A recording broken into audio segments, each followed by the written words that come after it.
Salam Sang Raja. Bab 87. Kristal Sihir dan Manusia Misterius. Aku tidak pantas menerimanya, aku harus menjadi lebih baik. Menjadi lebih baik. Gagasan ini tumbuh dan menyebar dengan liar di benak Angela seperti virus. Fei adalah satu-satunya hal yang ada di pikiran gadis itu. Dia tidak tahu kapan dia menjadi seperti ini, dan dia tidak ingin tahu. Dia hanya ingin menjadi lebih baik. Dengan mentalitas ini, dia memiliki perasaan rendah diri setiap kali dia menghadapi Fei. Sayangnya, Fei tidak tahu bagaimana perasaan Angela. Meskipun dia pikir dia ahli dalam cinta. Makan malam masih berlanjut. Oh, benar, Alexander. Puteri Tanasa juga memesan beberapa set gaun yang kamu rancang. Dia juga memilih beberapa bubi armor. Angela tidak tahu apa yang dimaksud dengan bubi. Dia hanya merasa bahwa kata ini lucu. Dia memikirkan sesuatu dan memberitahu Fei dengan tenang. Fei langsung mengeluarkan makanan dari mulutnya. Tuhan, bisakah kamu membayangkan gadis yang murni dan seperti peri mengatakan kata bubi di hadapanmu dengan sopan? Dasar bajingan, Fei hanya bisa mengintip salah satu bagian tubuh Angela.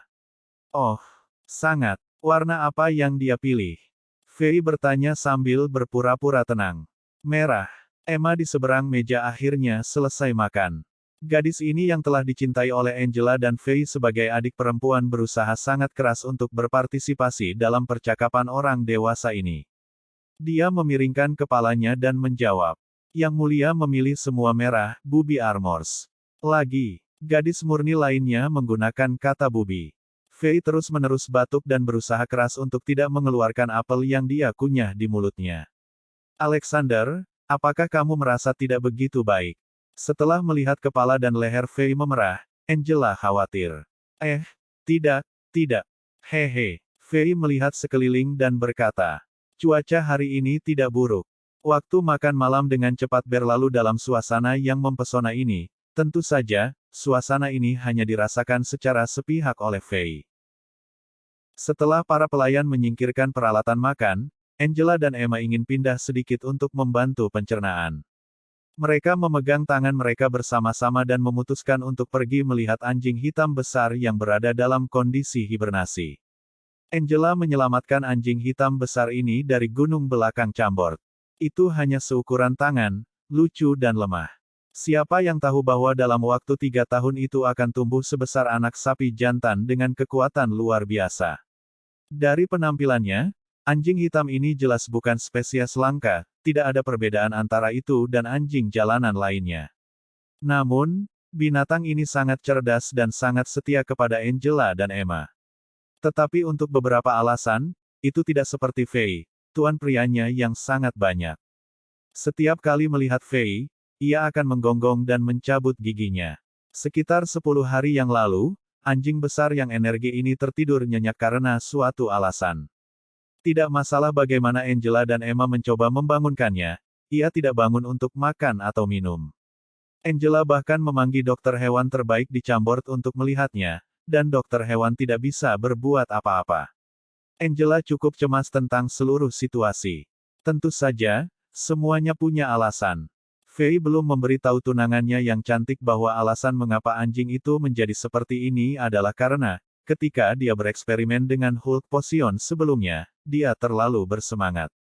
Dia memaksa membuka mulut anjing itu dengan tangannya dan menuangkan setengah botol ramuan itu ke dalam mulutnya. Anjing malang untungnya tidak mati karena rasa sakit, tetapi pasti menderita efek ramuan. Itu sebabnya jatuh ke kondisi hibernasi. Karena mekanisme alam yang melindungi diri hewan. Setelah melihat sosok cantik Angela dan Emma menghilang dari pintu, Fei berdiri dan berjalan ke jendela di istana. Entah kenapa, Fei tiba-tiba teringat akan putri sulung misterius dari Kekaisaran Zenith. Dia tidak yakin apa yang dilakukan putri ini di sini. Setelah tiba di Chambord lebih dari 10 hari yang lalu, dia tidak meminta Fei, raja kerajaan yang berafiliasi ini untuk pergi menemuinya. Dia tidak datang ke Fei, juga Fei tidak mengunjunginya. Keduanya seperti dua anak yang menyimpan dendam satu sama lain. Keduanya menunggu untuk melihat siapa yang paling sabar, dan paling bisa menahan rasa tidak nyaman. Hehe, dia benar-benar mengambil bra merah. Sepertinya sang putri sulung tidak bosan seperti dia mungkin muncul. Hahaha. Raja yang berada dalam mode pikiran cabul tersebut tidak menyadari bahwa perilakunya telah menakuti para pelayan yang melakukan pembersihan dan membuat mereka merinding. Yang mulia, Pendeta Zola dan Ksatria Luciano dari Gereja Suci ada di sini dan ingin bertemu dengan Anda. Pada saat ini, seorang penjaga datang ke istana dan melaporkan. Fei mengenali penjaga ini. Dia adalah salah satu dari 23 orang kuat yang bertarung di jembatan batu. Namanya adalah Michel Balek. Dia memberi Fei perasaan yang bisa dipercaya hanya dari penampilannya, wajahnya yang tajam, rambut hitam keriting, dan mata yang besar dan cerah dikombinasikan bersama-sama tampak adil dan jujur. Fei berjalan ke aula eksekutif utama, dan melihat Priest Zola dan Knight Luciano yang menunggu dengan hormat di gerbang. Beberapa pendeta baru berpakaian bersih ada di belakang mereka dan semuanya memegang beberapa peti besar. Setelah melihat kedatangan Fei, keduanya tersenyum menyanjung dan berjalan menuju Fei. Fei di sisi lain bahkan tidak menyambut mereka. Dia berpunuk dan memasuki aula langsung. Zola dan Luciano tidak mendapat respons yang baik dan cukup malu. Namun, mereka tidak berani menunjukkan tanda-tanda ketidaknyamanan dan menunggu dengan tenang di pintu masuk aula. Setelah beberapa saat, Guard Balek keluar dan berkata, "Raja Alexander meminta kamu untuk masuk." Keduanya senang. Mereka bergegas masuk, dan memberi isyarat kepada para imam pemula yang membawa peti besar untuk mengikuti mereka. Setelah mereka memasuki aula, mereka semua berjalan di atas kaki mereka saat mereka meringankan napas mereka. Mereka takut bahwa mengeluarkan suara lain akan mengganggu Fei. Setelah mereka berada di bawah singgasana singa ganda yang tinggi di tangga, Zola dan Luciano memberi hormat dengan segera. "Yang mulia, Zola dan Luciano menyapa tuanku. Kenapa kalian di sini?" Fei yang duduk di atas tahta tinggi dan melirik keduanya tidak menolak, atau menerima gelar sebagai tuan. Tapi untuk keduanya, pertanyaan yang diajukan Fei berarti dia mengakui identitasnya yang tersembunyi, dan Zola bahkan lebih yakin tentang asumsi sebelumnya. Dia dengan cepat menjawab, "Kami berdua hanya mempelajari identitas kamu yang sebenarnya hari ini. Kami benar-benar mengagumi identitas dan perbuatan Master. Jadi tepat setelah kami mengatur dan memperbaiki gereja, kami segera datang ke sini untuk mengunjungi Anda dan menerima perintah Anda." Setelah mengatakan itu, dia memberi isyarat kepada para imam pemula untuk membuka dua peti besi. Cahaya warna-warni bersinar dan menerangi aula. Cahaya ini mengandung beberapa kekuatan sihir dan memberi Fei perasaan yang akrab. Kelas-kelas kristal ajaib yang berbeda ini, dan beberapa gulungan sihir adalah penghormatan yang ingin aku dan Luciano berikan kepada Anda. Kami berharap Anda bisa menyukainya. Zola memberi isyarat lagi dan para imam pemula meletakkan kedua peti itu di tangga batu. Fei tidak mengatakan apa-apa. Dia berjalan menuju satu peti dan melihat dengan detail. Peti itu diisi dengan batu berbentuk aneh dalam beberapa warna, seperti kuning, biru dan putih. Mereka semua memancarkan cahaya lembut. Yang mengejutkan adalah bahwa setiap batu memancarkan kekuatan sihir. Ada yang terasa lembut, ada yang terasa hangat, ada yang terasa agresif dan ada yang terasa padat. Kekuatan sihir dari semua kelas mengalir di udara saat cahaya berwarna berbeda bersinar. Fei mengulurkan kepalanya dan meraih kristal ajaib. Alisnya sedikit berkerut. Dia terkejut. Karena kristal ajaib yang dibicarakan Zola sama dengan semua Chipet Gems dari Diablo World. Tidak hanya bentuk, tetapi juga kekuatan sihir di dalamnya. Dia yakin bahwa mereka adalah hal yang sama. Tetapi bagaimana tidak item di Diablo World muncul di dunia nyata? Dan dari apa yang dikatakan Zola dan Luciano, meskipun kristal ajaib ini mahal, tetapi tidak jarang. Kalau tidak akan ada cara bagi mereka berdua untuk datang dengan peti penuh. Fei melempar cipet emerald kembali ke peti, dan melihat ke peti lainnya.